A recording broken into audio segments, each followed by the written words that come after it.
Should we start, Suraj? Yeah, let's start. Okay.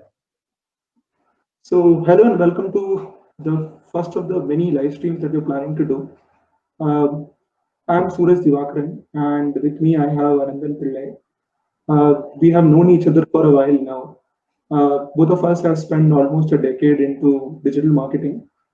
Anandan has spent a lot of time on the agency side as well as on the brand side, while I have been on the brand side through and throughout the last decade. So before we move into our own introductions, let's try and set this context. Why are we doing this? So the idea is really simple. I feel that this is the time where uh, people are looking at digital marketing as a career, and within the uncertain times that we live in, finding a job in this market is also difficult. With the kind of experience that both of us have, we felt that this was the best time to do a live stream where we could share our understanding or knowledge on how we see this particular industry growing and shaping up, and what kind of career opportunities are available. How do you plan for an interview? Uh, how should you plan your digital marketing career graph? So that was the larger idea behind doing this to help people who are fresh, people who have spent probably a year or two into digital marketing, so that we give them some context of based on our perspective or experience of working in this industry for more than a. And the interesting thing is that both of us have experience uh, of digital marketing both from a brand side and agency side. So that brings in an interesting perspective. So without further ado, we will move into our own introductions. So I have spent almost a decade into digital marketing now. Initially, I started on the B2C side of things, where I worked with multiple education brands. Spent almost around 4.5 years into B2C marketing. And then from there on, it has been to the B2B side of marketing. And with both B2C or B2B brands, uh, I have handled digital marketing pretty extensively. Uh, the initial project that I had received back in 2010 was building a website. Back then, social media was just an emerging stream. And from there on, I have probably done everything that you can think of in digital marketing, whether it's building a website, managing social media, running performance campaigns, doing creatives which are extensively used for digital marketing. And I also have a lot of experience on the content marketing side of things, where you actually create content for brands. Over to Anandan for his introduction.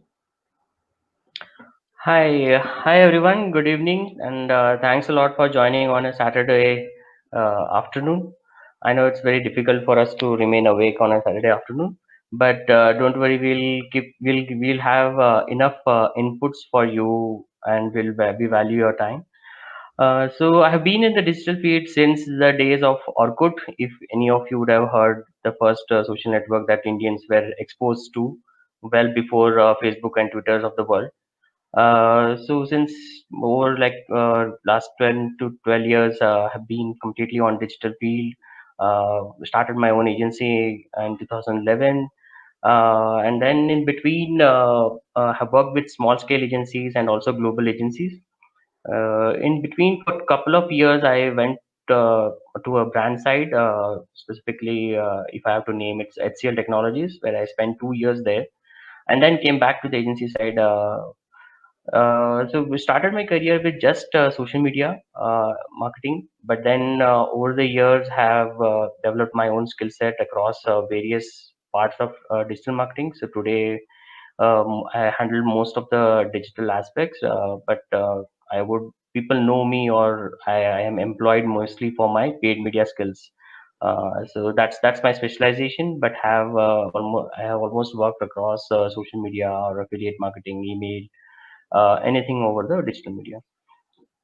Okay, so we'll take you forward on that, and we'll try to share, like Suraj said, we'll share most of our examples and suggestions would be from our own career that we have seen.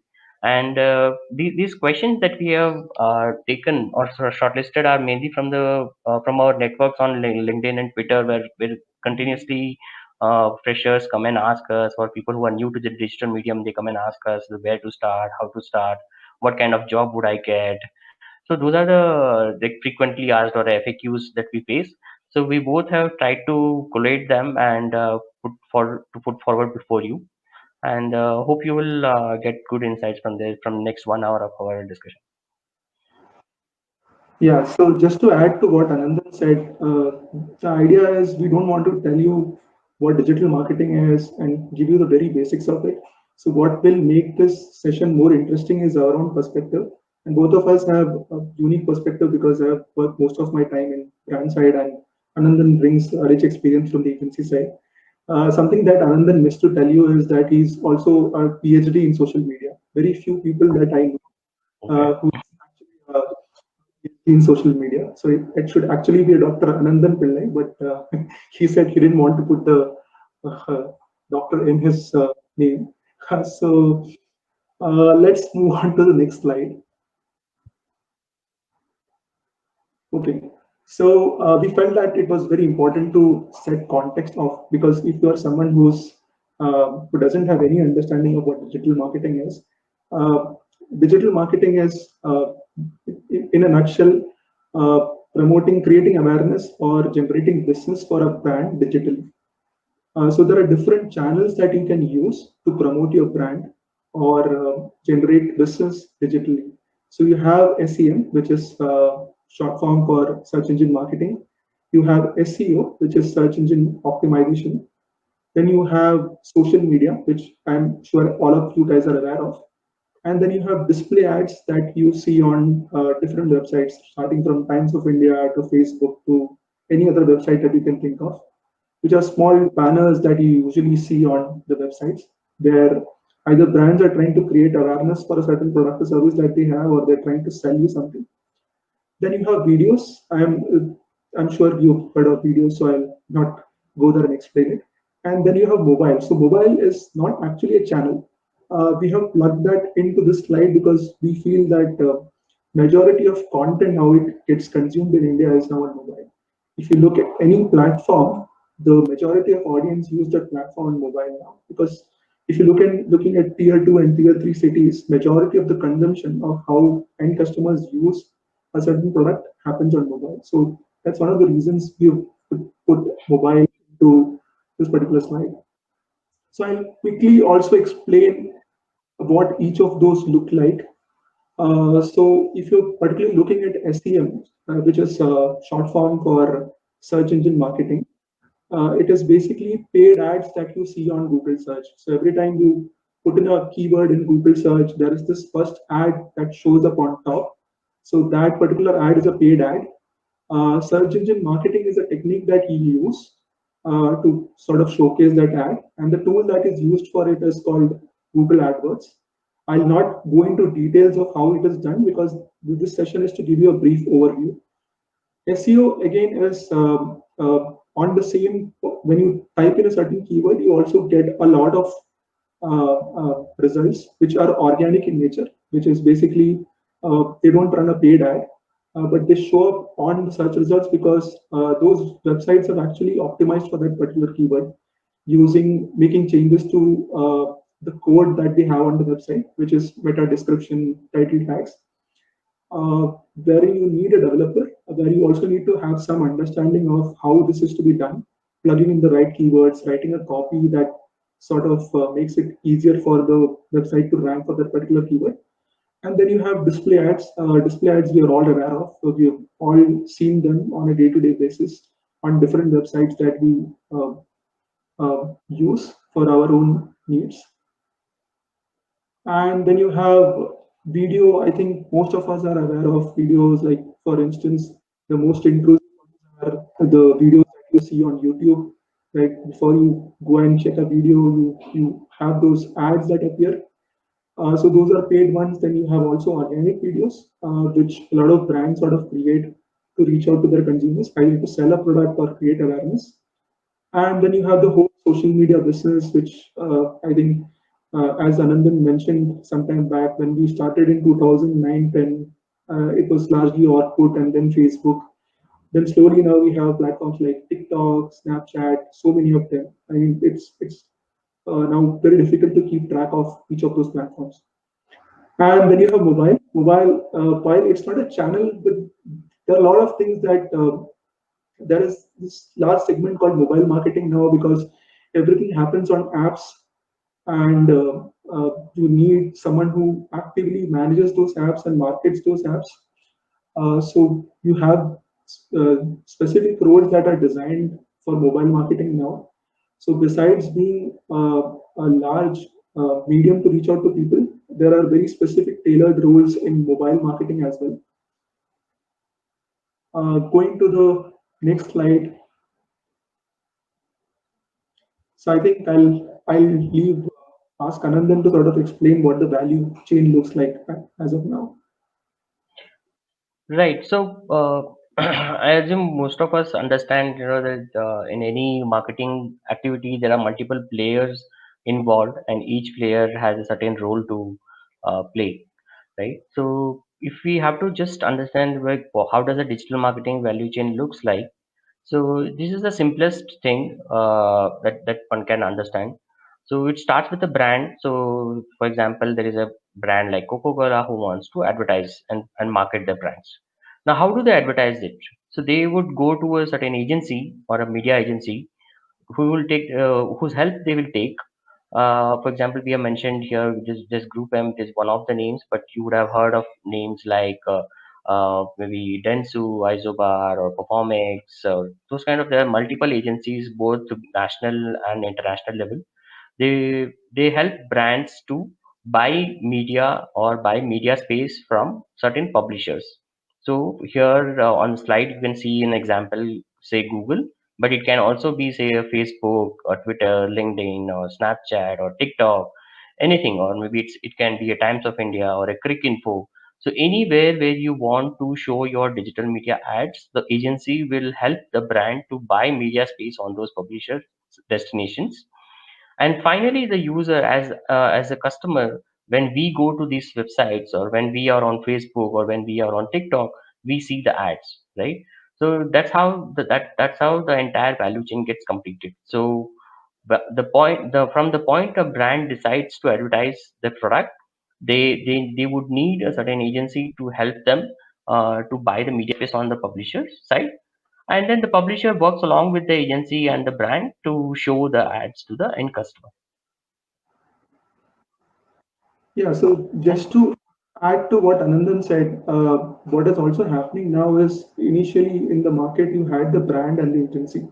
So if the brand wants to create awareness or wants to sell a certain piece of product or service that they have, they would reach out an agency, and that particular agency would then create a plan for them based on what the requirement is.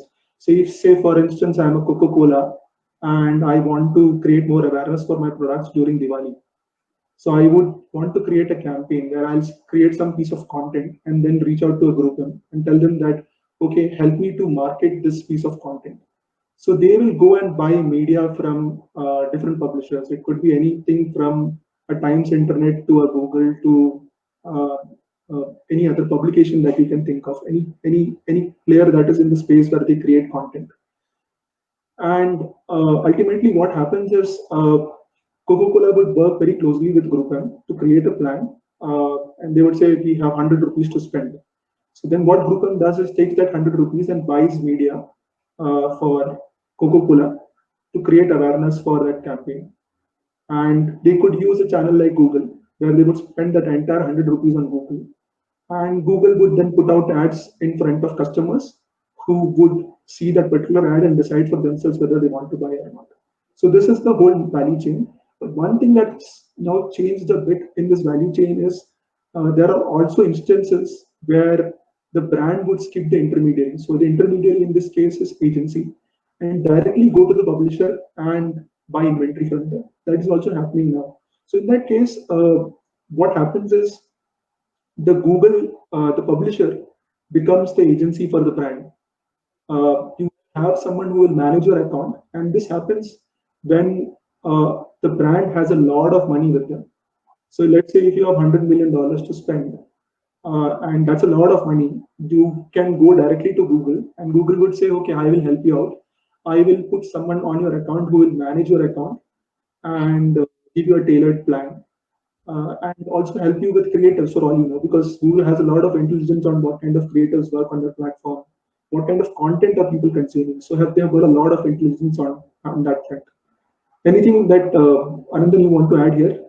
So you already answered the question that Kundan has asked on the live, that can brand go and buy directly from the media. So hope Kundan that addresses. But I'll just give one example. That why how are these two models different? So for example, if you want to organize say a birthday party, right? Then what would you do as a parent? Like you would go to a say a hall to book a hall. Then you want to book a caterer, then maybe you want to book some say live event guys, like who will come and show magic and engage kids. You would go to a say another bakery shop to order a cake.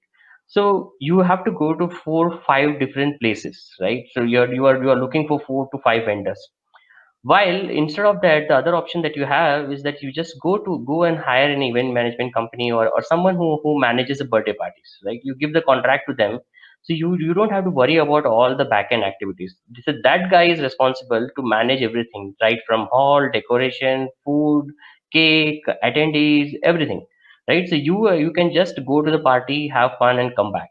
So that's the difference between having an agency in between versus not having an agency. So if you have an agency will take all the headache or all the activities that you need to do on behalf of the brand, and then they will facilitate you with the complete solution. While if you want to do it on your own as a brand, you can always do it, but then you will need to have say some team members in your on the brand side who will have to contact these publishers individually. So there are a lot of activities that you need to do it on your own. So it is just a choice between driving economies of scale, or if you want to do it on your own. The other one more aspect is that when you go through agencies, generally you get benefit of buying media at certain discount, because agencies usually buy media on a very large scale from the publishers, like right from maybe it Google, Facebook, or whoever it is.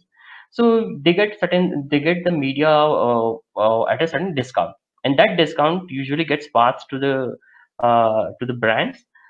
But if you go directly and buy the media from Google or Facebook, that discount you may not get. So that is the another monetary difference that exists between the two routes. But so both the routes have their own pros and cons. It's up to the brand to decide how do they want to manage. So there are, like Surat said, I mean, there are good brands. If you want to especially focus on say new age brands like Paytm, Swiggy, and all, I mean, Flipkart, Amazon, they have full fledged internal digital marketing team who buy media from publishers directly, but they also have an agency to manage certain part of their other business. So just one more example that will make it a little more clearer is like, for instance, if you're looking at something like a YouTube. So YouTube has a masthead on top. The banner that you see right at the top, it's called a masthead. So that masthead costs something like 96 lakhs. I think that's the pricing of 2019. I don't know what the current pricing is. One Almost and a close half to crores, 1.5 one. crores in 2020. So if you want to buy that inventory in bulk, let's say you are a Surf Excel and you have 150 crores to spend in a year. So if you were to buy this directly, it might be a little expensive for you, depending on how much money you have with you.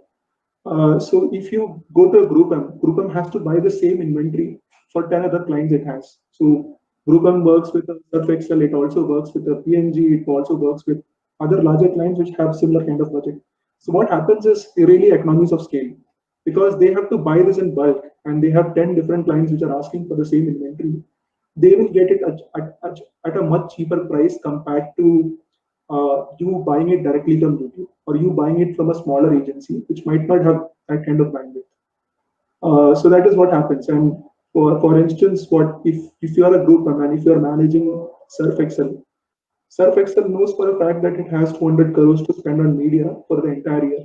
So what group then do is it will create a plan for an entire year and buy the inventory in bulk before. So before the start of the financial year, you will buy the entire inventory for uh, Surf Excel because you know that Surf Excel has so much money deployed with them. So what this does is, one, as Anandan rightly mentioned, you get a better cost.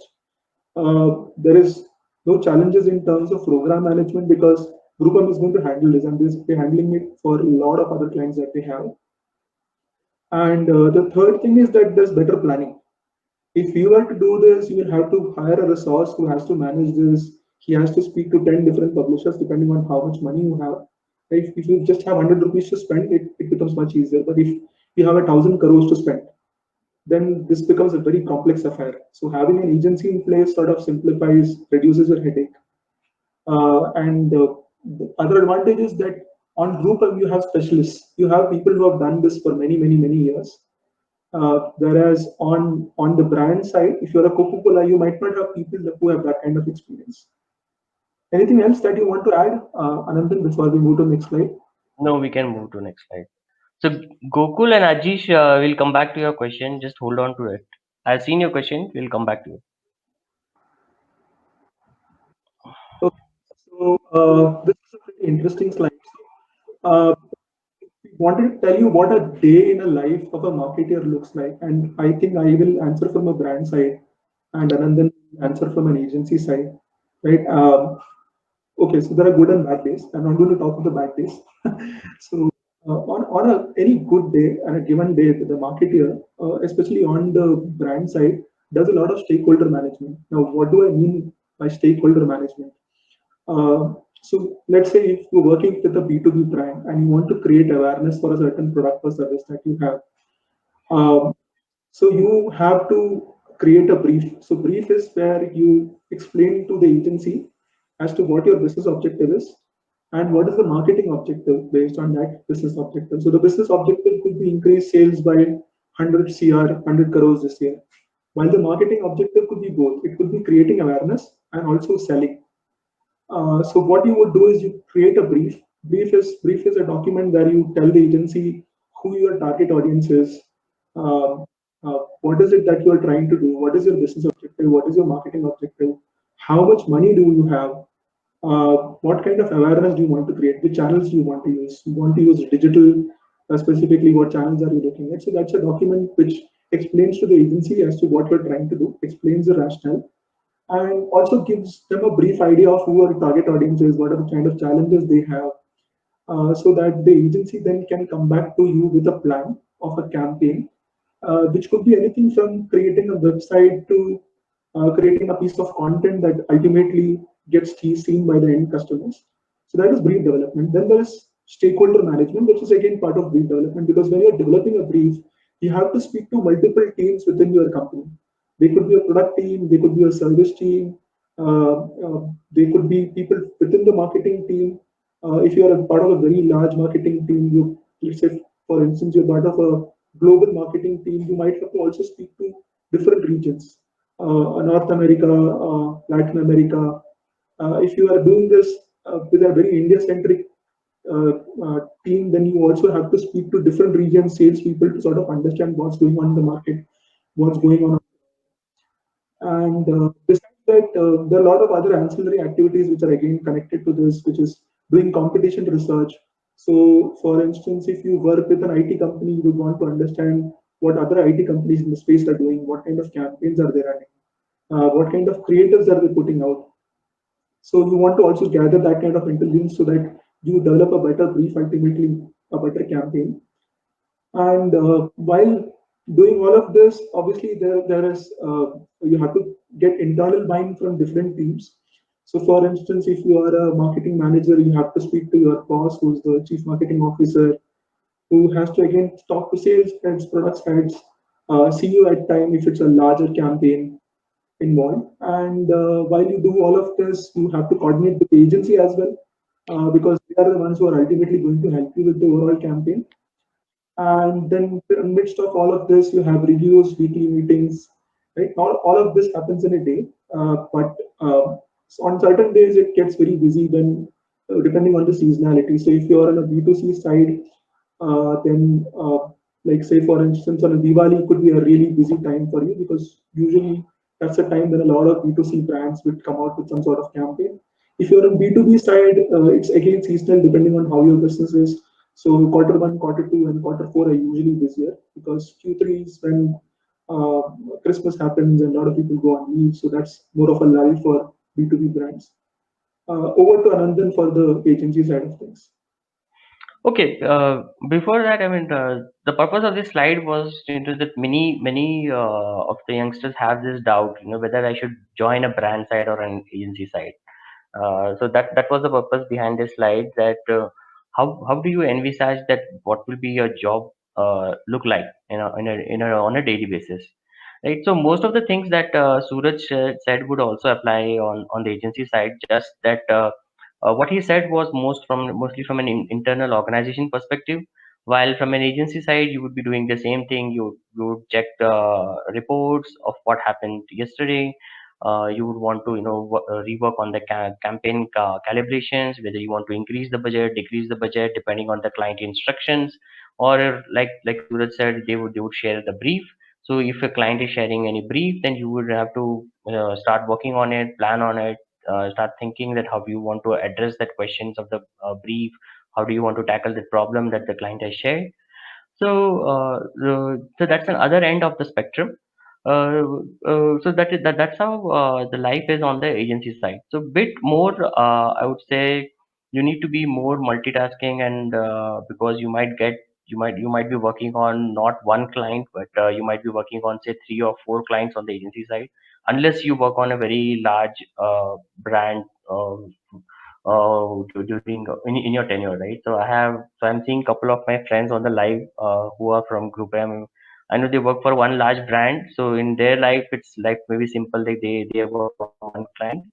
But for example, I have mostly worked on say multiple clients at a day at a time. So in a day, I would get calls from three, four clients that I'm managing. So everybody would say this my campaign is urgent. So you need to manage time, and you need to prioritize your work basis whom you want to address first, which of the problems needs your attention at the earliest, and basis that you need to prioritize your work and plan your day. So if you see the last point on both the side, it says have fun. So you can take it in a positive or a sarcastic manner also. It all depends, on a brand side how good your boss is, or on an agency side how good your client is. So if you're really lucky, then you might also have a client who would call 7 in the evening and say, "I want a plan by 8 in the evening." So you can have real fun in the evening and in the office. So so it all depends, how lucky you are.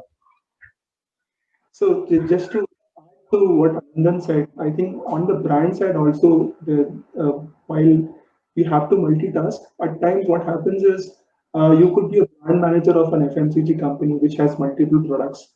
So let's say you work with Wipro Consumer Care and you have Santur, Chandrika, and a lot of other brands that you have to manage. So then it becomes a little more complex because you are managing multiple brands which target different set of customers. So similar kind of complexity like working on a client side, agency side, where you might be handling multiple brands. But in most of my experience, I think what happens is on a brand side, usually you manage one or two brands. Or you might be, if you're on the B2B side of marketing, you will have different products and services that you manage. But I would say generally it's not as complex as the agency side because agency side you could be working on an automobile brand today and you could be working on an FMCG client tomorrow, which is completely set of different set of customers, and that adds to a lot of complexity. Anything that you want to add, Anandan? That you No, would have. no, it's okay. Let's move. Okay, so what are the key skills that are required on the brand side of things? So obviously you need to understand the industry really well, besides the subject matter expertise that is required for the job. So if you're in digital marketing, I'm assuming that you already have subject matter expertise, you understand what you're doing, but need to really understand the industry well because a lot of things change based on which industry you work in. So for instance, in FMCG companies run a lot of awareness campaigns. You see television commercials coming out, you see the print like why at this point in time they're putting out ads, they're putting out videos, right? And if you're working in B2B marketing, things are a little different, right? Because you are selling to businesses, you're not selling to end customers. So when you're selling to businesses, it's a whole different ball game. Things take time. For instance, if you're looking at a multi-million dollar contract that's going to come your way from a business, it could take you anywhere from 2 to 3 years to sort of convince that client to come on board because they are with another company as of now. And what you're trying to do is showcase your products and services to them so that they come on board with you. And this is a multi-million dollar contract, so obviously it's going to take time. So the sales cycle or the time that it takes for you to sort of convince a customer is longer in B2B. Whereas B2C, if you like, for instance, if you are a brand manager of a FMCG company, sometimes buying is an impulsive decision. Like for instance, if you are a brand manager of a Maggie, uh, buying a Maggie is more of an impulse decision, right? You've seen the ad, you like the product, you go to the supermarket, you just pick it up. So there is no, I mean, you're not thinking much about it then. Besides that, I think some of this points I've already covered. You have to be really good at writing content because you're writing going to briefs to the agencies, which explains uh, what are you trying to do, who is your customer, uh, what kind of pain points your customer currently has. So, for instance, if let's say, for instance, you're doing it for Liveboy, you have to. This is an uncertain time. You have to obviously tweak your messaging based on what is happening in the market. So writing is, I think, essential on both sides. But particularly on the brand side, it is very important that you are really good at creating briefs, really understanding what is happening in the market, which is where the whole competition piece also comes in to try and understand what the competition is doing. And obviously, you have to be data driven because you're going to present to the CMO at times, the CEO of the organization. And considering the current time, I think I also want to emphasize on frugal marketing, which is where there could be times where your budget could be slashed. So this is one of those times where, if you are in travel industry, for instance, your budget could be slashed from 100 rupees to 10 rupees. So all of a sudden you have no money to spend. Then what you have to do is also think of unique ways where you create awareness or sales for your brand without using a lot of money. So that also is particularly very important at this point in time. Another over to you. Okay, so from an agency standpoint, the first thing that we would generally look for in a new candidate or someone who is joining industry is clearly the passion, and that passion needs to be not shown by the number of likes you do on your friend's Facebook photograph or how many stories you consume on Instagram, but the passion should reflect in how you speak and how much knowledge you have of the domain. So you need not be, you need maybe we also understand that it's not necessary that you will be knowing everything about digital marketing, but at least you should start with something. You should know at least one part of some digital marketing and know it in detail. So that will help you to present yourself better while you're attending an interview. And then apart from that, a lot of soft skills would be required, especially on numbers. You need to be really strong because most of the time on agency side, you're dealing with numbers on while we are optimizing campaigns or while we are managing budgets, while you're planning a media plan. So a lot of number oriented skills would be required, and also eye for detail. Like Suraj said, sometimes the brief would be so complicated that you need to really look for like what is it that the client wants, and how do you want to solve that problem. So understanding of that domain and to look for that right pain points of the client is a very good skill that we would look for. And other than that, because on agency side, you're also working with multiple publishers, you're negotiating rates, so your negotiation skills should be at par. You need to be daily presenting some reports to either to your managers internally or to the client. So your all your presentation skills, whether it is on PowerPoint, emails, or on calls, or on digital online meetings. So you need to be really good at presenting your stuff. And most importantly, the last second point, which is like you need to be a calculated risk taker. So most of the times what happens is client would come in and give you an unachievable task, or maybe a very very ambitious task, let me put it that way. So on face of it you might think, that okay, this is not possible, or oh god, how am I going to achieve it? But then you need to really understand it and see that, that how can it be achieved. Maybe you may not be able to achieve 100% of it, but somewhere you need to land somewhere. And that point, that's where you need to be really calculative about it. And lastly, some amount of creativity would definitely help, especially when you are targeting job profiles like focused on social media or on creative copywriting. So you need to be really creative. When I say creative, not by like the art or the artwork that you do, but mostly from creative writing, creative thought process. Can you think of a say creative video script if a client gives you a brief, or can you think of a say how would the banner look like on a Facebook? So that creative thought process and what you write, those things will help you a lot on the agency side, because creativity clearly differentiates a candidate from the another.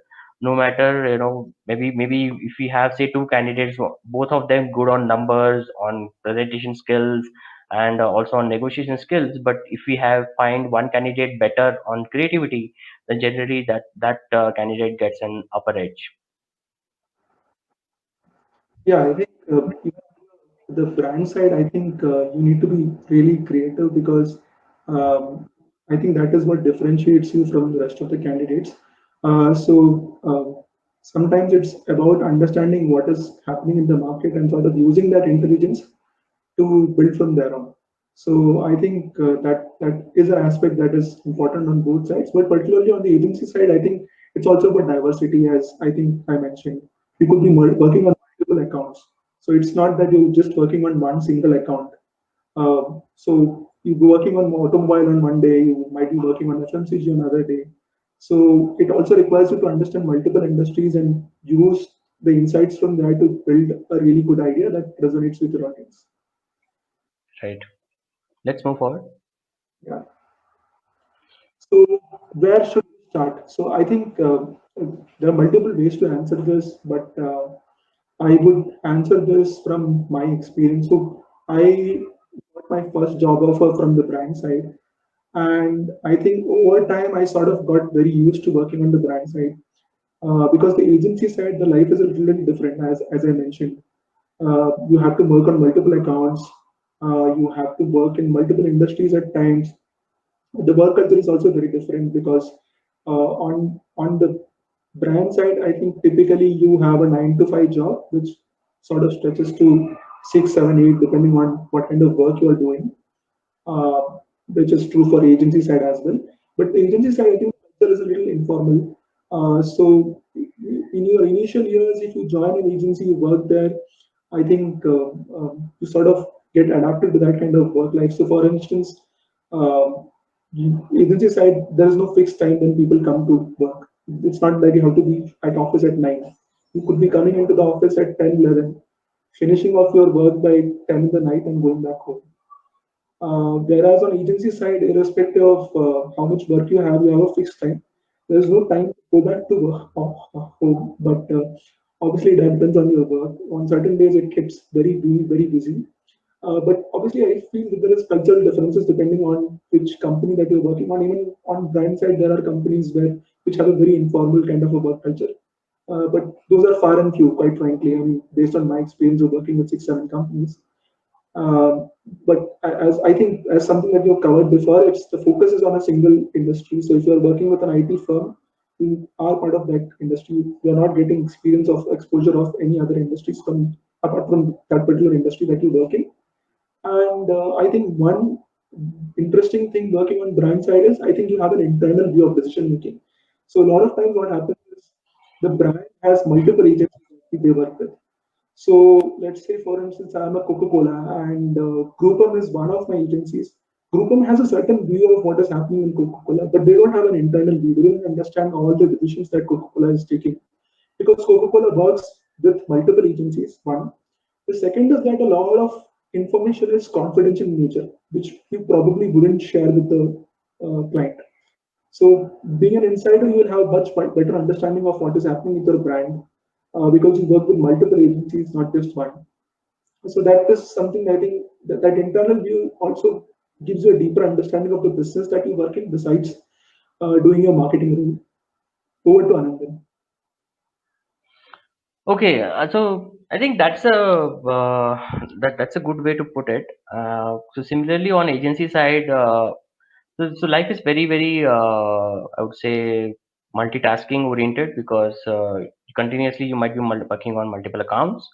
So if you are a person, suppose who gets bored something with one particular stream of things, uh, then agency is a good place to be in.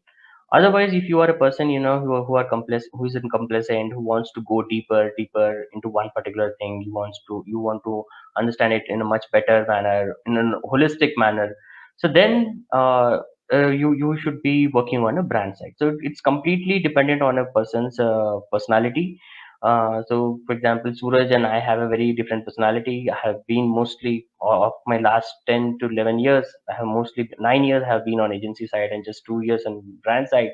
That too, after working on a brand side, I quickly moved back to agency side, and for last 4 years, I have been on agency side once again. So I love this agency side because it's very agile. It keeps me moving. I get to know about a lot of industries at the same time. So for instance, I work on a technology brand, I work on a healthcare brand, I also work on an automobile brand. So I get to see new challenges from different variety of industries on a daily basis, and that keeps me excited. So that's my personality, and that's why I love to be on the agency side. While someone else would have, would be completely ingrained into, say, one particular industry, maybe an FMCG or a tech or an automobile, and they want to know more detail about that industry. They are just excited about that industry. That I just want to work with auto, no matter what. So today you work with Maruti, maybe tomorrow you work with Ford. It doesn't matter. So you might change brands, but then you stick to one industry because you are in love with it, and you're just you are excited about to work in that industry. So it's a completely personal choice. But our objective was to, just to highlight that what is the pros and cons of both the sides. Now, depending on the opportunity that you get in the beginning of the career or even your mid career stage, you should make an informed choice basis your likability and how it suits your personality. So just to add to what Anandan has said, is that if you join brand side, it's not that you can't go back to the client side, the agency side. So there are people that I'm aware of who have worked on both sides. They worked on the brand side as well as the agency side. It's just that there's certain nuances, certain differences in way both the brand side and the agency side operate. But switching from brand side to agency side or agency side to brand side is not difficult. I know a lot of people who have done that. The second thing I want to add is even on brand side, while you might be working for a certain industry, you can obviously switch to a different industry. So to give an example, I started off with education. From education, I went to electronics. From electronics, I went to IT, and now I'm back to electronics. So I think this switching different industries is also something that you can do, and that gives you a wider exposure of how marketing in different companies operates. And even if you're looking at a one certain industry, like for instance, let's say for education. So let's say you are working at Amity University and you switch to a Byju's. So even though it's the same industry, they operate very differently. So I think those are some nuances that you should be aware of. And the idea of putting the slide is not saying that you should work on brand or agency side. Start off from anywhere, then you can obviously choose. I mean, 2 3 years down the line, if you think after working on brand side you want to move to agency side, I think it's quite possible. But you have to retool yourself a bit in terms of knowledge because obviously there are differences in the way both brands and agencies work. So let's move to the next slide. Okay, nature of roles. Okay, this is interesting. So on brand side, I think in terms of nature of roles, I think there are primarily two ways we can look at this. We're not going into very specific designations here, but I want to tell you what the major difference is. So on brand side, you could work with a brand which is getting all its work done from an agency. So, for instance, Coca-Cola works with a group M for all its creative work, which is buying media, all the content that goes out. But you could also work in a brand which has an in-house marketing team. So, which is like an in-house agency. You have an agency inside your company, and I know a lot of companies which have moved to this model. Now, why do companies move to an in-house agency? I think fundamentally, I think there are two or three reasons. One, I don't have a lot of money. I don't want to outsource my marketing to an agency. So I have people that I've hired internally to manage the marketing for me using an in-house marketing team. The second major difference is I am in an industry where I have not found any agencies which can do decent enough work for me because they don't understand my industry. Like for instance, a lot of B2B clients sometimes feel that the agency is not able to understand the kind of industry that they're in. It's a little complicated. Uh, so what they decide to do then is create their in-house marketing team, hire a lot of people who understand that industry really well, and do all the marketing in-house. So if you're fundamentally looking at this way, if you're working with an agency, you need someone who can license or coordinate with the agency, which is agency management, which is what both a lot of marketing executives do. And if you have an in-house marketing team, then you should have a blend of uh, working in an agency side where you have to be a bit creative because ultimately you are doing the work of both a marketing guy as well as the what the agency role typically involves. Over to Anandan for agency side. Okay, on agency side, there are very crystal clear roles defined because, as I said earlier, agency works on specialization. So we look for people who are very specialized in certain with certain skills and exposure. So to start with, if you are a good negotiator, you are a good person who can communicate well to the other person on email, on calls, or while you're meeting and maybe you are a person who can manage crisis situation very well, you can handle a mess, so then you the person is very well suited for a client management kind of a role, because so mostly this person is in the line of fire every day, so there is one person who is allocated from an agency side to allocated as a client lead, or maybe a point of contact. There are different terminologies that people use, but in simple terms, it just means that if a brand side team wants to talk to the agency, they can't call like 10 people. You need to talk to this one guy who is the coordinator of the on the agency side. So most of the time, as I said, you might be on the line of fire, so you need to manage that situation. A lot of workload would come to you, and especially if you're managing three or four brands, then like every minute you might get a call from another brand, right? Versus the other role is like if you are a very good technology oriented person who understands using how to use Facebook for advertising, or how to use Google for advertising. So in that cases, you can be a good part of say a functional role. So you will be given a role as a social media manager, or a SEM manager, or a SEO manager. Or if you are a good at creative skills, so you might be hired as a content writer, or maybe a copywriter. So those kind of roles are all available for the entry level freshers. And then the third kind of role is a program management. This is slightly different from the client management. So program management people are usually not interacting with the client, but these are the guys who are inside managing the show inside an agency. So these guys would manage if a client has given say 3-4 tasks at one go. A campaign needs a website, it also needs a creative copy, someone has to work on video, someone has to work on say media planning. So then this program manager guy ensures that everybody is working in sync, everybody is working towards the goal, and ensures that the task is delivered on time. So here mostly the skills required would be like maybe program management kind of skills, like people management. You need to be very good in communication, you need to understand each other's strengths and weaknesses, you should be good at managing people, communicating in a better manner. and also you need to be good at managing time, resources, everything. And finally, one of the toughest roles on agency side is to bring new business, because you see, on agency side, the only when the agency grows, employee can grow, right? Because you need to get more business for the agency, you need to get more clients. Only then the agency would get more money. Then they would grow. So business development role is a bit difficult, but it might sound easier to someone who is on the field or who has done some sales activity in the past.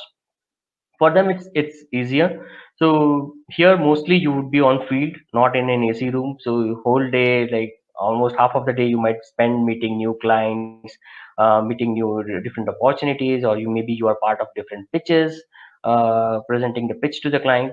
So those kind of roles would come under the business development. So variety of roles are available depending on the skills that you have, and depending on the interest level that you show towards a certain role. You can be part of on the agency side, but then you can choose the vertical that you want to be part of. Cool. So let's move to next slide. Yeah. Okay, so if you are someone who's a fresher or someone who's new to marketing, how do you sort of uh, upskill yourself or learn digital marketing? Now, there are a variety of paid and free courses that you can take.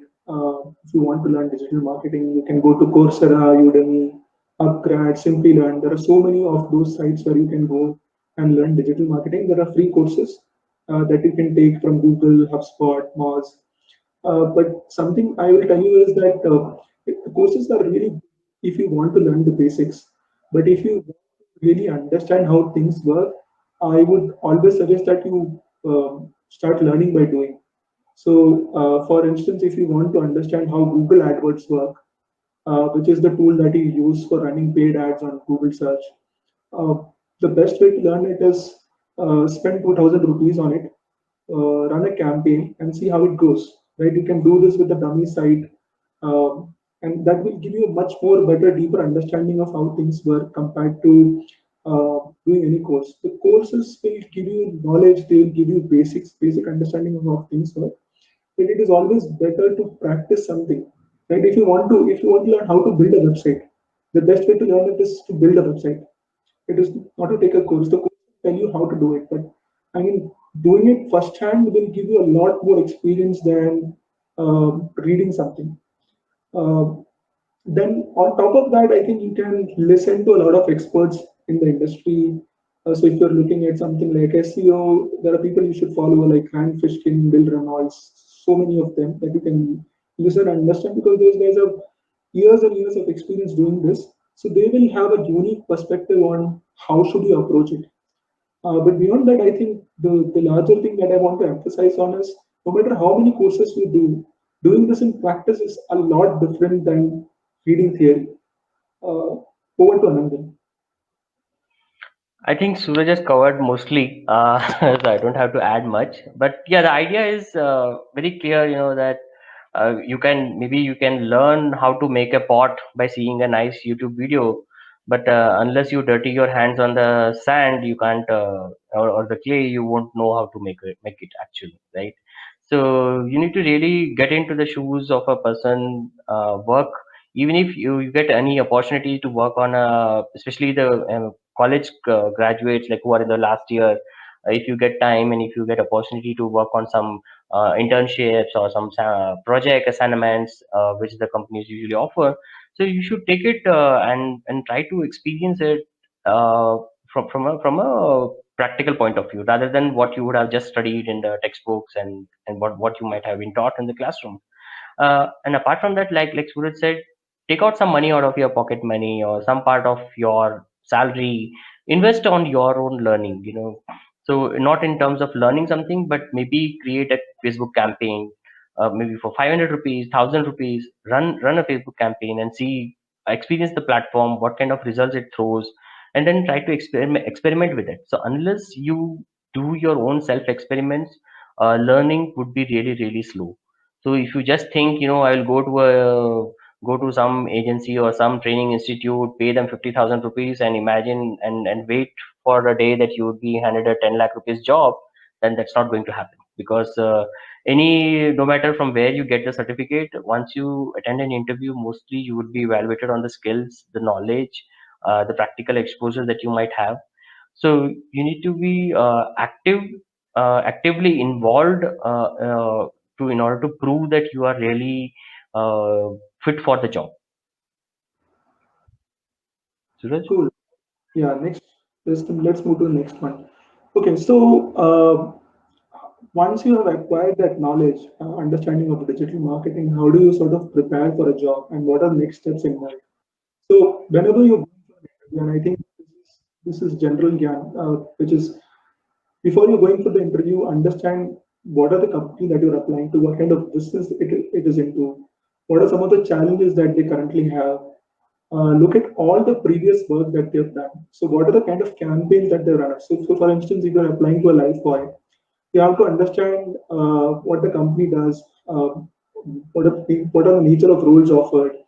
Um, Look at all the creative work that they've done, all the ads that they've created, all the digital activities that they're running on different channels, uh, and basically brush up your basics so that when you're going for a interview, they will ask you very marketing basic questions. You should be able to answer those. Once you do that, I think the next step is to prepare yourself from a soft skill point of view, where you should appear very confident. When you're answering questions, I think sometimes interviewers also probe. So, for instance, if you're applying for a SEO role, you should also tell the interviewer that you understand this really well. So that is where I think the depth of understanding comes in. So the depth of understanding comes in when you actually practice. So if you say I know Google AdWords, but you have theoretical knowledge and you have not actually not actually run a campaign, then I think it is very easy for the person interviewing you to understand that this person is talking from purely from a theoretical point of view. So I think that will come in when you practice, and obviously when you're very confident about what you're talking of, the interviewer is also very convinced that okay, this guy can do this job. It's not just he's learned theory, and more importantly, showcase hunger for learning new things. So if you might get into a certain functional role, but later on you could be new challenges could be thrown at you. They would say probably they're hiring for an SEO role, but they would say we also want someone who can run paid campaigns using AdWords. So can you do that?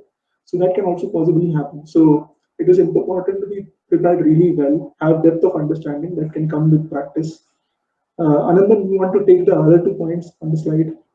Yeah, quickly, I'll just summarize and say, that we need to respect and appreciate how digital field works. And so if you all notice that it's in continuously improving field, rather than any other traditional fields of job. So every day something new happens on any other platform. So you need to keep your, eyes and ears wide open and remain updated about the field you're working on. So if you don't do that, then you might talk what was existing 3 months back, but it might get into you might get into a trouble if your client knows more than you. So on agency side, not only on agency side, but yes, but mostly on agency side, you are supposed to, or you are expected to have an upper hand on the client, because there should not be a case where client knows more than you. Otherwise, why would a brand pay an agency to work with you, right? So you are expected to bring that thought leadership. You're expected to know better than the brand. You should be ahead of them, and this can happen only when you work on your own, when you continuously read. So those things need to be continuously applied. So don't relax, like once you got a job you can go, okay, now I know Facebook today, so I don't need to work now. No, even within Facebook advertisement, if you follow the blogs, every day or like every week at least something new happens, and you need to be aware of that. So just to add to what Anandan said, I think a lot of people in the initial days think that they can do strategy. So in the initial days of having joined the job, I think you are expected to execute. So be a really good foot soldier, execute the strategy that has been laid down by the top management. So don't go into the company expecting that you will be able to do strategy, you will design how this needs to be done. I think it's very important to listen, observe, and learn in the initial days when you are into digital marketing, so that you develop your understanding. And once you earn the trust, I think that's when you can pitch in your ideas, play an active strategy. But don't go in with that expectation that I will lay out the strategy for the company. That doesn't happen. So let's move to the Yeah. next slide. Okay, so how does the digital marketing career graph look like? I think Anandan, I think you can start this time. Okay, so like we have been discussing for last 1 hour, like there's no specific route that you might take in your career. You might want to start on a brand side or on a agency side. That's up to completely up to you. And similarly, there is another dilemma that usually we see in freshers' mind. That whether I should aim for large companies, Coca-Cola's and Pepsi's or HULs of the world, or maybe I should join say startups because that are more exciting. They come up with new things, or maybe I should join a mid-scale agency, mid-scale brands or mid-scale companies. See, I would say that doesn't make any difference. It's just that wherever you go, it's not that you join a big company so your job is safe or you will learn more. It all depends on how much effort you put in and, every day, and it all depends like what is the environment you are subjected to. So you need to be really self-driven in your exercises, and as and when you move forward in your career, like after 1 year or 2 years, you will start learning from your own mistakes. You will get to know that okay, this is what I did wrong yesterday. I should improve here. So you need to be also completely open enough to accept your mistakes and learn from it. Don't try to hide it, or don't be shy of sharing your mistakes with others. It's always a good practice to talk to your managers or seniors in the team, or maybe not only in the team, maybe outside.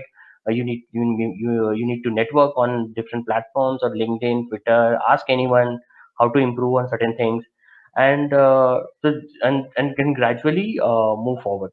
But so once you are established in the job, like maybe you are like 5 years and above, or maybe 7 years and above, so gradually you would be given a strategic role. So you would not be expected to only execute or do some functional role, but then you would be given more strategic role to manage. So that's when you need to grab that opportunity very well, and showcase that yes, you can think from a 360 degree and not from only one point of view.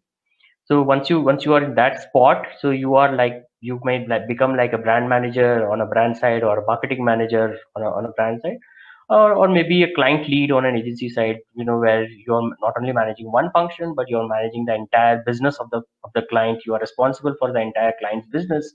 So you can put in your best thoughts. Just to add to what Anandan said, I think one of the mistakes that a lot of people make that is 5 years into their job, they consider themselves as experts. So I think this is one of those jobs where you can't be an expert even in 10 years. For instance, when we started off, there was Facebook, then came Instagram, now we have TikTok, now there are new platforms that are emerging. So I think I mean, you can't be an expert because it's a constantly evolving field. And I think it is important to follow what is happening in the industry and reskilling yourself constantly. Because 5, 10 years into your job, it might be a completely different industry for all you know. So that's, I think, something that both of us have experienced. So digital was maybe 10% of overall marketing spends 10 years back. Now it is almost 40, 50%.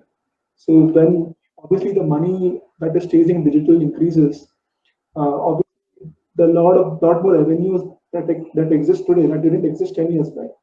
So it's a constantly evolving field. Try and understand what is happening in your field and constantly reskill yourself. Okay, let's move. Okay. Interesting question. So, we're obviously not going to read out what's there on the slide. Should you build your personal brand? Now, I don't know how many of you understand the concept of personal brand, which is, should you create a website? Should you constantly talk on social media, so that you position yourself as someone who is in this industry and who understands this industry really well? When starting off, it might be difficult to position yourself as a digital marketing professional. You can have your social media accounts and you can constantly share some of your thoughts around digital marketing. But the way to approach this is basically, why are you doing this? The reason you are doing this is because you want to showcase your unique point of view. And that point of view will come from two things. That will come from experience, or that will come because you have read a lot and understand the industry really well. So my take behind whether you should build a personal brand or not is basically do this if you have a unique perspective, you have something unique to share. Don't be a me too kind of a brand, personal brand, where you just keep re-sharing with whatever information is there in other sites. Nobody wants to read out any information that comes from Times of India or Wikipedia. Ultimately, they want to understand is what is your take on something. So, for instance, if a boss was to come and ask you, what should we do on TikTok? What do you think of TikTok? Obviously, you can't have a informational reply. It has to be based on certain experience, certain perspective that you have. So that will come in when you have experience, when you read a lot and understand what that medium really is. Over to Anandan. Okay, so like we said, how do you establish yourself? Like how do you want to differentiate yourself? So it makes a point, when people see that what you are saying, and that would really help someone to make a choice, like whether I should hire this person or whether I should take this person in my team or not. And that applies even to us, like as an end customer, when we want to buy something. What is the first thing that we do today? Like we go to Google and search about the brand, or some of us would go to Facebook and see whether they have a Facebook page or not. So we do all these things subconsciously, right? So, but I mean, if you rewind our lives like 5, 6 years or maybe 7 years back, then when these things didn't exist, then what would we do? We would go to each and every store, ask for the different products, see there, roam around. So there are a lot of activities that we used to still do, right? So it's all about comparing and considering certain things over another. The same behavior is not hasn't changed, and it will never change, because as a human being we don't want to buy something at first go. We want to always compare it and see, am I buying the right thing, to ensure that that my money is not wasted. So when you start comparing consciously or unconsciously, you go to the digital platform these days, and try to see that, okay, whether how many people are saying good about this. Even when we are shopping on Amazon, so I've seen people who mostly look at number of reviews that the product has got and then make a choice that, okay, some people say, this product has got 2000 reviews and then hence I will buy this. While even if a product looks good but and fairly priced, but if the product has got only 50 reviews, then they might not be interested to buy. So for them, that's the social recognition, and the digital recognition that you get gives you a lot of mileage over the other candidate. So we are not saying that yes, you need to have something or you need to build something, but yes, it will always add as a brownie points to your candidature. And even today, so like, if you want to go and search on Google by Suraj name or my name, you will always see like at least 5 6 search results on the top 10 Google results would be our website, blog, or LinkedIn channel, Twitter channel. So this has there has been considerable effort that we have put for last 8 to 10 years to reach here. So definitely, if someone is going to hire me as a digital marketing person or maybe digital marketing lead or something, then they will definitely see, that whether this guy is only just talking theory, or he also practice. So that practice and proving to the world that, okay, you believe in certain things, you have a certain point of view, you have a certain different thought process compared to others. It's very essential to communicate it. And believe me, in digital, see, there is nothing right or wrong. right? And even that applies to marketing as a whole. Unless I mean, no marketing manager or a brand manager can sign off on a stamp paper and say in the beginning of the campaign, yes, yes, that this campaign will be a hit and I will win 5 awards on this, right? Even today, nobody can say that. It always becomes a hit or a failure only after the campaign. It's like a post-mortem, right? So overall, we need to know that. So don't worry that whether you are saying whether you are saying it right or wrong, but you should be clear in terms of what you want to communicate and back it up with a logic or some number research. You can add some numbers to your argument, or you can add some sound logic, and basis that you can always put your opinion in front of the people. So just to add to what Anandan is saying here is, I think sometimes it's also because your job requires it. For instance, if you're applying for a role of a social media expert and you don't have any social media presence, you don't have a Facebook page, you don't have a Twitter handle, you don't have an Instagram handle, nobody's going to hire you. Because if I am hiring a social media marketer, I want someone who has his own presence, right? I mean, you want someone who's the proof for the pudding, saying that okay, this guy has X number of followers on Twitter, so maybe he understands this, right? That gives some sort of social proof that okay, I'm hiring someone who understands social media.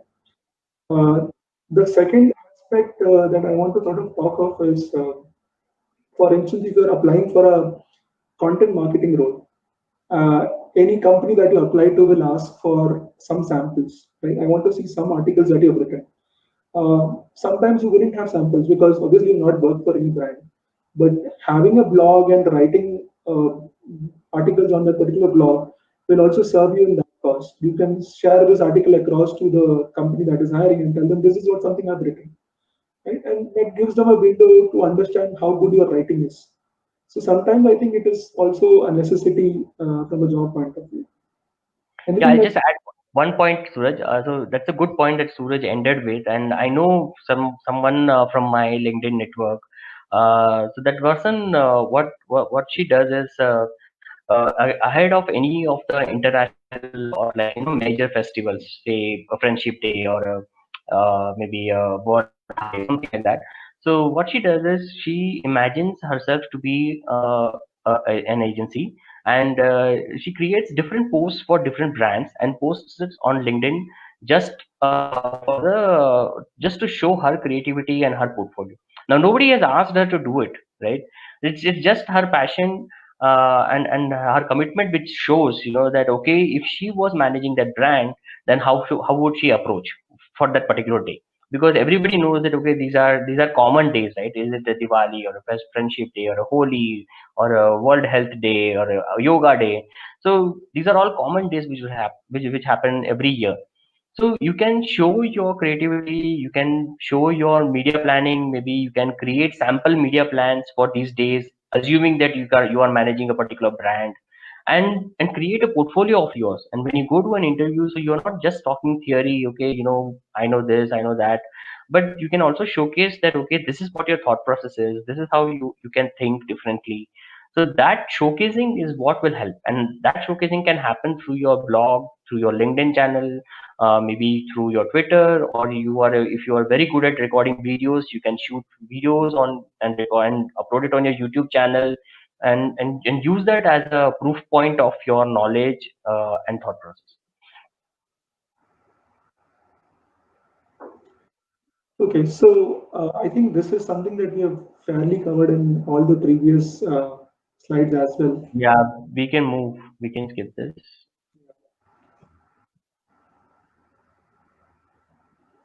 Okay, so final thoughts, and then I think we can take questions.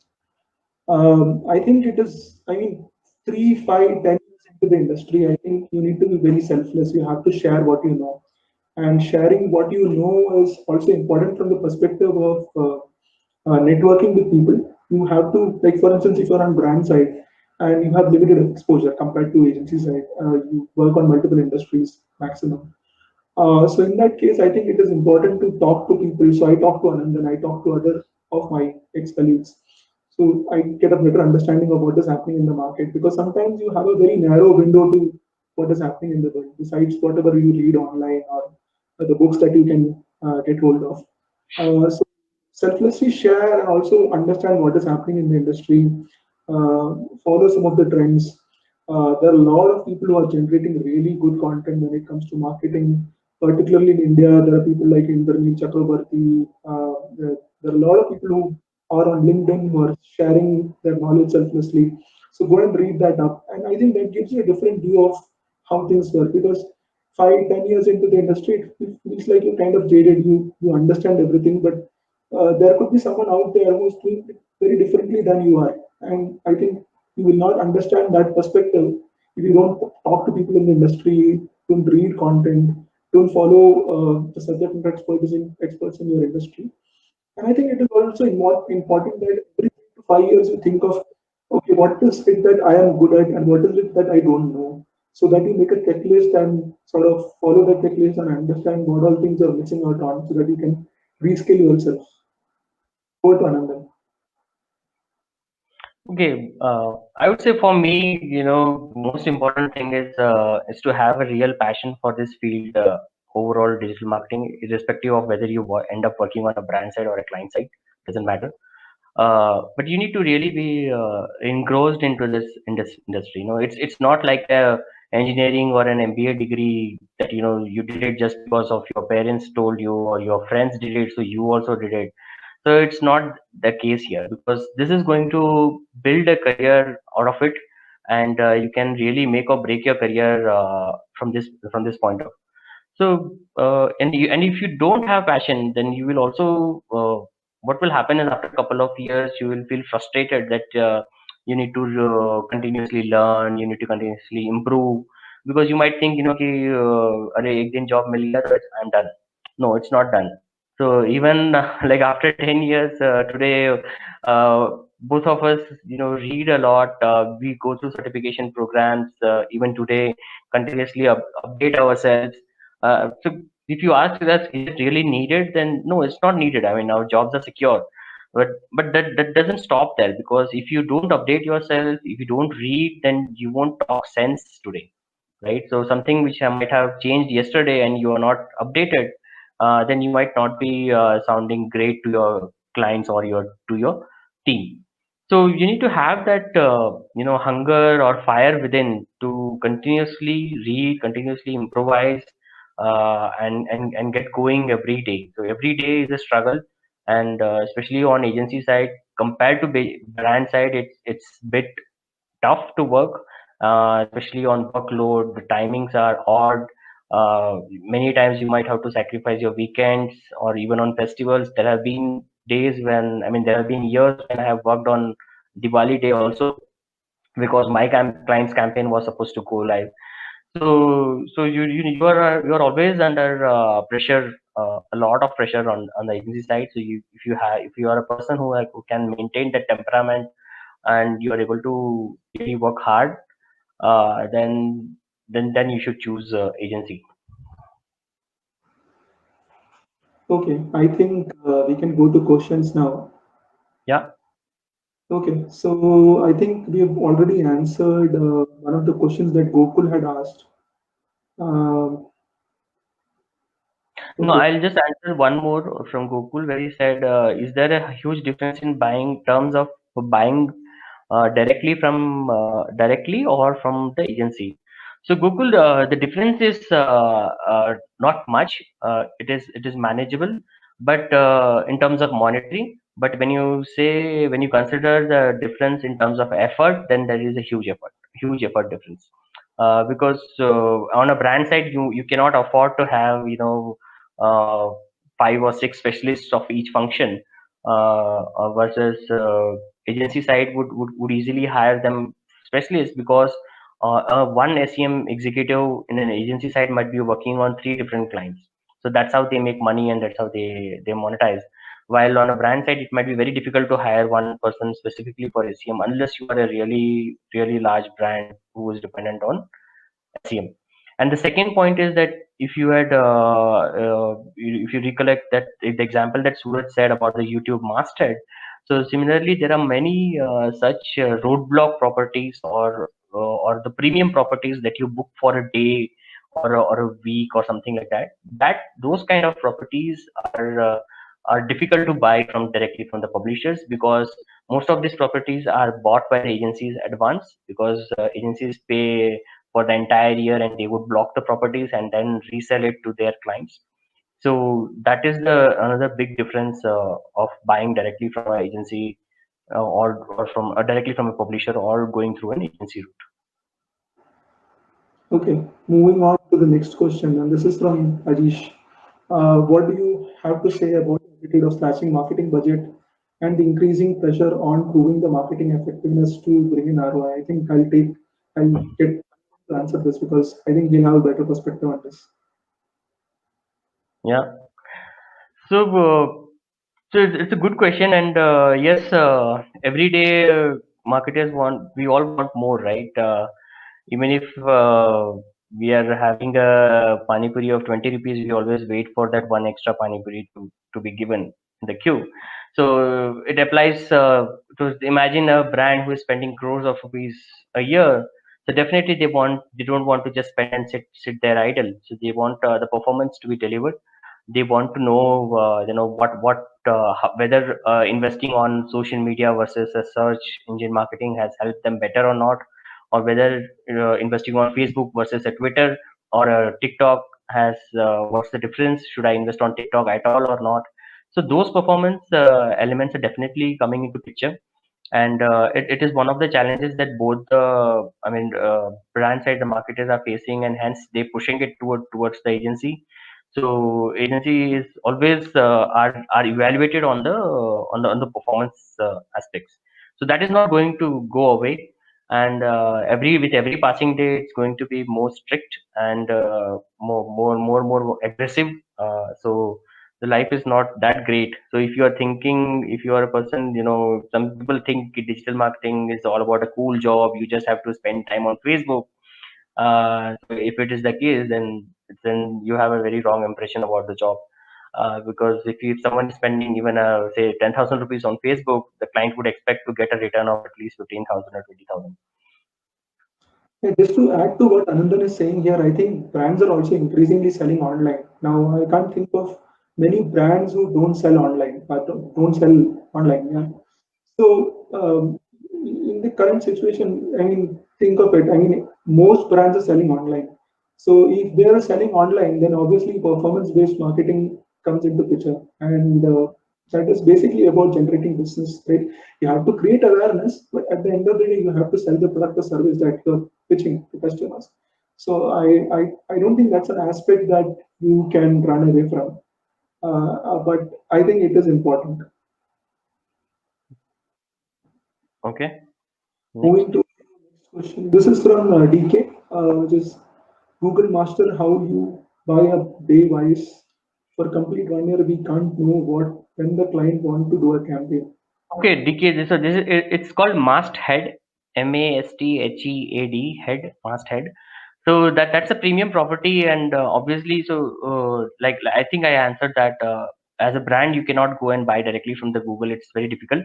But agencies do take that risk. They go and block, say, out of 365 days in a year, they go ahead and block for say 150 days or 200 days in a year, and they would pay upfront to the Google and block that property in anticipation that yes, with the that most of the clients would go and buy it. So yes, it's a calculated risk that the agency takes depending on the business, the confidence that they have on their client, that yes, we will be able to sell that. So that's what we said. The brand may not be able to plan it well, but agencies do take that risk, and they plan for the year. So I think he has asked the same question again in Yeah, other yeah, part. that was a repeat one. So Yeah. In go to yes, Vishal question. yeah. Just to add to what you said, I think you can give in a dummy date. So that's how I think agencies manage this. They put in a dummy date when they buy the inventory and add the date later on. So that is, Yeah, I think, it works in India as well. So if you are not sure of what date it has to go on, you put in a dummy date and add the date later on. yeah. Let's go to the next one. Okay, does the brand have multiple agency partners? Yes, I think every brand that you can think of works with. minimum of, I think, 4 to 5 agencies. So you have a digital marketing agency. Sometimes you only have one digital marketing agency, but at times there are chances that you can have multiple digital marketing agencies. It basically depends on two things. One, the quantum of work, right? You have a lot of work to do, and therefore you have multiple agencies to sort of simplify the process so that you don't take up the entire bandwidth of an agency. You have multiple agencies working with you. The second is expertise. So, for instance, you find an agency which is really good with SEO and SEM, performance side of marketing, but they are not good with managing social media. So, you might have another agency which only manages social media for you. So, that's, I think, the choice that the marketing team usually makes depending on how much money they have and what kind of expertise that they're looking at. Anything you want to add, Anandan, there? No, no, I'm good. We can move. Okay. This is again from Gokul. Your point of view on current blackouts of top global brands from likes to FB. Is this temporary issue or one that will impact in the long run? It seems to be a temporary one. We don't have a clear, I think, much idea on that as of now. We need to wait for a couple of days, Google, to see how it progresses. But mostly, it seems to be a temporary one. Cool. Let's move on to the Okay. next one. This is again from Brushali. Is having your own blog or having just a Facebook or Insta page works? Anything, I think anything. So like we said, you can, if you are able to write long, at least a 300 word blog post twice or thrice a week, or maybe once a week, so then you can manage to have a blog. Or you can also build your profile using a Facebook page or an Instagram page or maybe a TikTok page.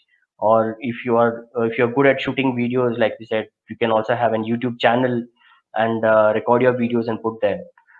Some people also use platforms like SlideShare and Pinterest. So especially creative guys, they build their profile there. So it depends. Like you should be comfortable with any platform. That doesn't matter.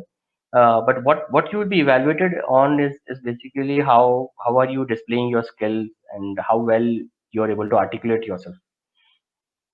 So just to add to what Anandan is saying, I think it also depends on where your audience is. So are you trying to reach out to job interests, recruiters, or are you trying to reach out to marketing leaders so that they get to see your content and okay realize that okay this is a person who has expertise in certain area. So for instance, if you are looking at personal branding, I think one of the most common platforms is LinkedIn.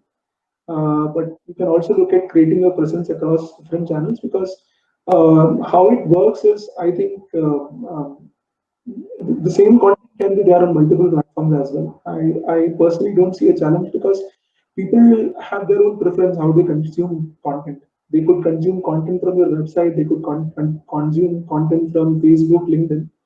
So we can do either one of those or multiple of those depending on what you are trying to do. But mostly, I think most of the cases I've seen, LinkedIn seems to be the preferred choice of platform because when you're looking at a professional kind of a setup, I think that's the platform that most people use. I think she has a follow-up question as well. A brand won't object this. So I think Yeah, she's referring to the example that I was citing, that someone was doing campaigns or creative efforts on their own. So visually, the trick lies in not naming the brand. So for example, if you are creating a campaign for a car or an automobile brand, right? So you don't need to name the brand, but you can just showcase a picture of a car and write what you want to. Or maybe similarly, like if you want to talk about a paint brand, so you can show the work of a campaign that you want to think about a paint company. Doesn't matter whether you are talking about an Asian Paints or a Berger Paints, but how are you putting your creative thought to the process or for the brand is what matters. So you can always camouflage and try to show your creativity. so. I think as a thumb rule, what I would mention is never talk of the company that you're working for as a thumb rule because most companies have something called as a corporate social media policy where they define do's and don'ts that you have to look at when you are when you have some sort of social presence. So obviously you can't talk of anything confidential within your company. That is definitely a no-no. You should generally avoid talking about the company that you work for unless and until you're part of a social media brand ambassador program or something like that. Where I think the HR team or the social media team has given you some content that you can push out through your social accounts. But beyond that, I think adhere to your corporate social media policy. Generally, don't talk about your brand. What you should ideally do is talk about things that are happening in the industry, your perspective on things. Generally, avoid talking about. I think there are three or four things that come into my mind. Don't talk about religion. Religion is a no-no. Don't talk about politics. I think there are certain of those areas that you should never talk of, which is very controversial. Not just because it's controversial, but also I think at times you get trolled for talking about some of those aspects. So generally, I would say that avoid doing that. Identify what your area of interest is and share a unique perspective on what do you think is.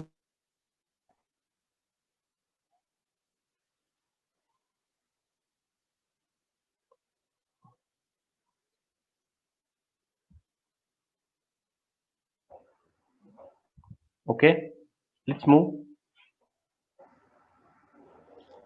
I think this is from Himanshu. So he's asking what.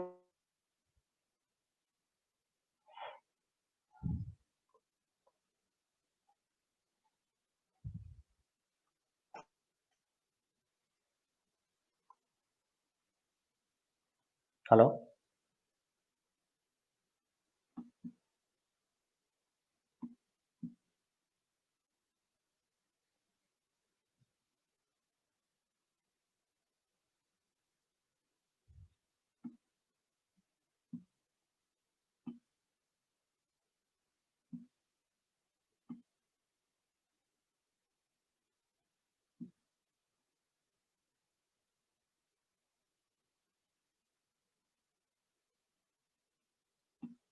Hello, Suraj.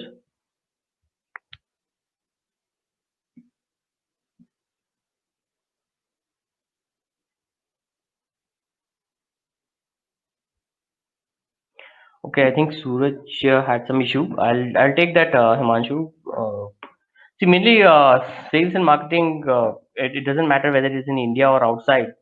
So the fundamental difference is, like dreaming about going to New York and actually going to New York is what the difference. So marketing is only planning a lot about the brand, considering the overall brand position. Maybe you're thinking about media, you're thinking about PR, events, everything. But it's all good, so because you might end up doing all these things in the best of the possible manner. But what if you don't crack even a single sale out of it? Right? So then, so yes, you are doing good on marketing, and you might have also spent all the money that you had.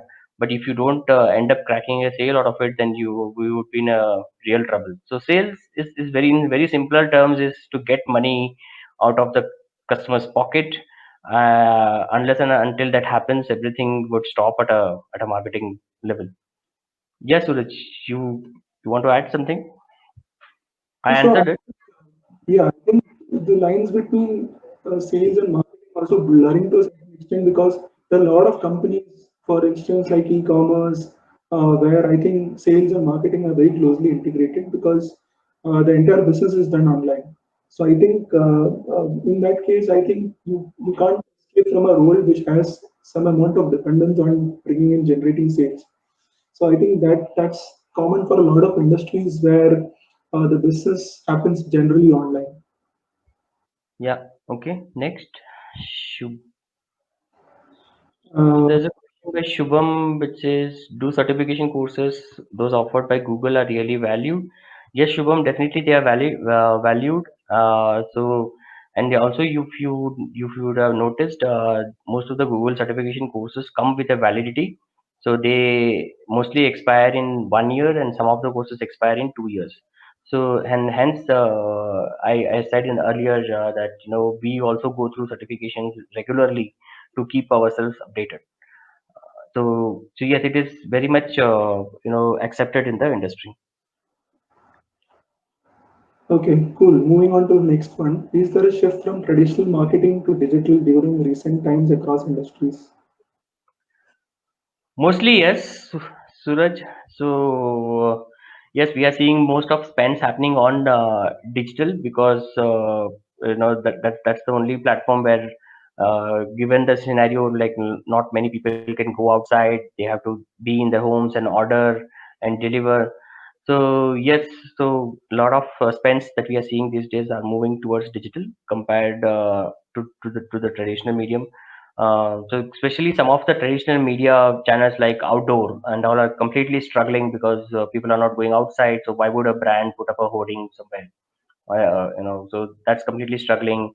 In most of the country, most of the places, still there is the newspapers are not being delivered or they're not being allowed to deliver. So again, investing in newspapers doesn't make sense.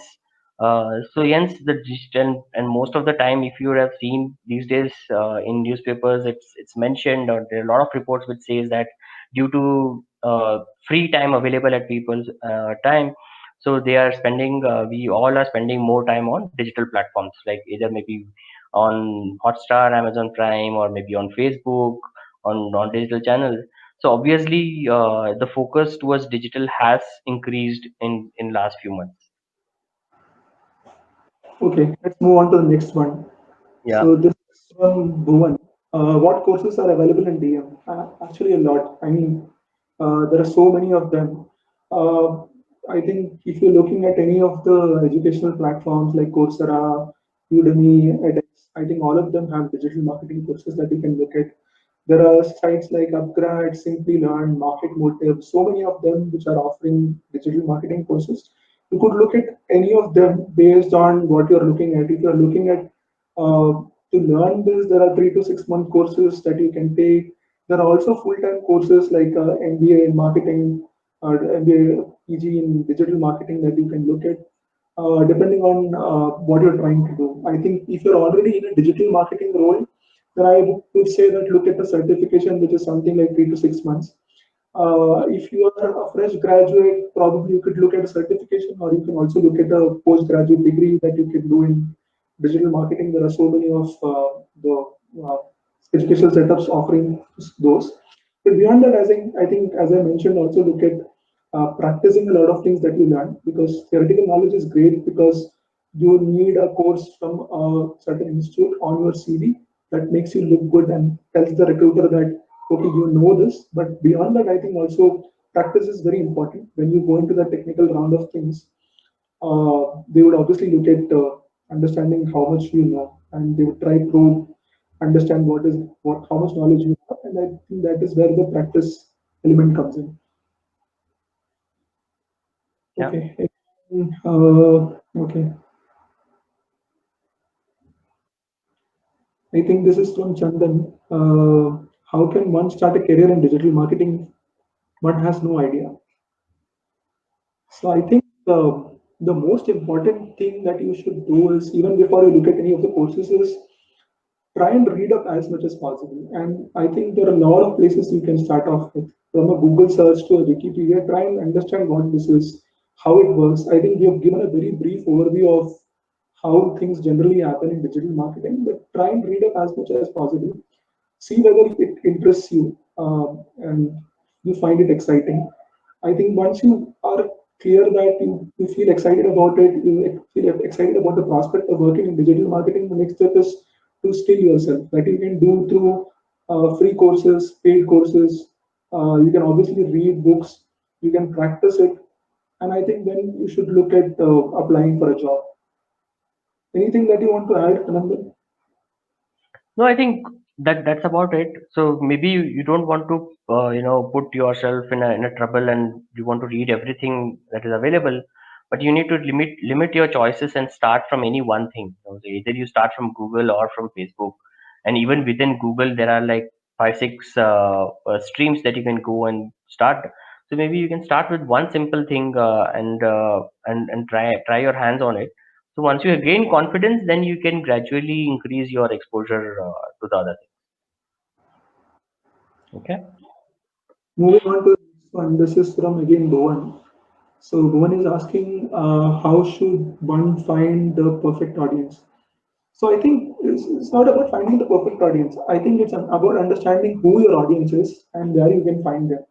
So, for instance, if you are a FMCG company which is trying to market to someone in the age group of 18 to 24, where will you find them? I think the answer is very straightforward. You will find them on platforms like TikTok, on Facebook, on Instagram, right? So about it, I think it's not about finding the perfect audience. It's about understanding who is your audience and where you can find them. So I think that understanding comes in basis different reports that you can go through to understand what is happening in the market specifically. And then about I think it's about running campaigns so that you find what platform works for you. So sometimes you might be an FMCG brand and your audience is probably on a TikTok or on a Facebook, but particularly for the product or service that you're selling, you might find that it's not working out for you. So I think it's about understanding where your audience is, where they spend time, and whether that particular medium or channel is working out for you. Anandan, you want to add something here? No, I'm good. We can move forward. How does funneling works? How necessary is it to make a funneling model for a DM? So I think if you're looking at funnel, I think the most used analogy is you have three stages. You have awareness, you have consideration, and you have purchase. So awareness is a stage where you create awareness for your product or service. Consideration is where you share specific pieces of content so that they consider your brand, and then you finally have purchase where they actually purchase your brand. So I think funneling is very important for a lot of brands where the purchasing process is complex. So for instance, if you have to, if you are an IT company that is trying to give its contract to, let's say, a company like Infosys or TCS, it's a long-term process, right? It's $1 billion contract. Obviously, there are a lot of steps involved. There is a lot of due diligence involved. So the funneling process is very important. There are industries where the funneling process might not be as important because the purchasing process is really, I mean, impulsive buying. Like for instance, if you have to buy a Maggie, I don't know whether you have a funnel. You go to a store and ask for noodles. Buy the one that you can recall. So funneling process is important, but it also is related to which industry you are in and how that industry operates. What is the average buying cycle? Does it take, for instance, if you're buying a TV, it might take you 2 to 3 months to decide. If you're buying a mobile phone, it might take you a month to decide. If you're buying a car, it might take you 6 months to decide. And if you're buying a house, it could even take a year to decide. So I think the funneling process also depends on what the sales cycle is. What are you trying to purchase? Okay, I think Bhuvan has one more question. How will DM influence the new normal? That I think we have addressed it. Yeah, we can move forward. Okay, this is from Shubham again. Recently, I've been working on Facebook ads as part of my internship. I really enjoyed working on the platform. A question which I have in mind is that how can I learn more to optimize my work? I think Anandan, you can take this. So yeah, so Shubham, good to know that you are working on the platform and, and enjoying it. So that's what we have said, right? So unless you dirty your hands, you won't learn. And coming to the optimization point, so you have to learn it on your own, because you will, if you try to search optimization tricks on internet, you might find very generic tricks. But it all depends on like what kind of objective are you chasing. So on your Facebook platform, if you say, you might choose any one of the metric as a key deliverable, maybe a CPC or a CTR, or if you are, or maybe if you're running a video campaign, then if it's a CPV, or maybe if you're running a lead generation campaign, then it can be a CPL. So choose any one of the metrics, and keep tracking it over a period of time, say on like every week or maybe every day if the campaign is a short period, and try to make changes and try to improve it. So say maybe if you are chasing a CPC, then every day or maybe at regular intervals your CPC should go down, right? So that is where you're optimizing the campaign well. So you might make changes in the audience targeting, you might make changes in the bidding process, You might also change the creative at some point of the time to see if the message, if by changing the messaging you are getting a better CPC. So these are all different levers that you can play with. So again, there is no fixed one gospel truth that I can share, but we can always get into the depth of it. Like if you want to really discuss about one of the campaigns,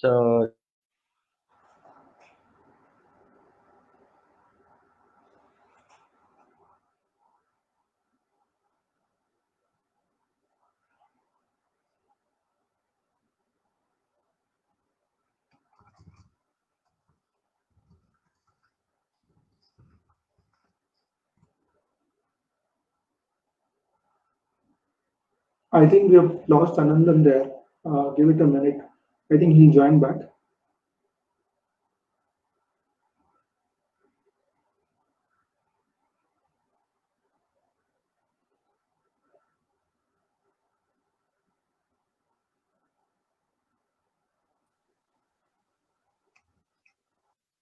I think we lost you, Anandan, for a minute.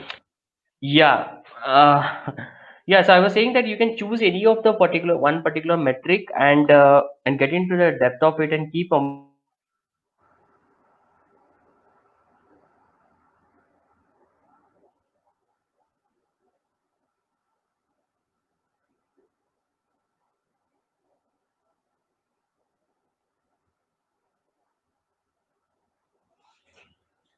I think we have again seemed to lost him.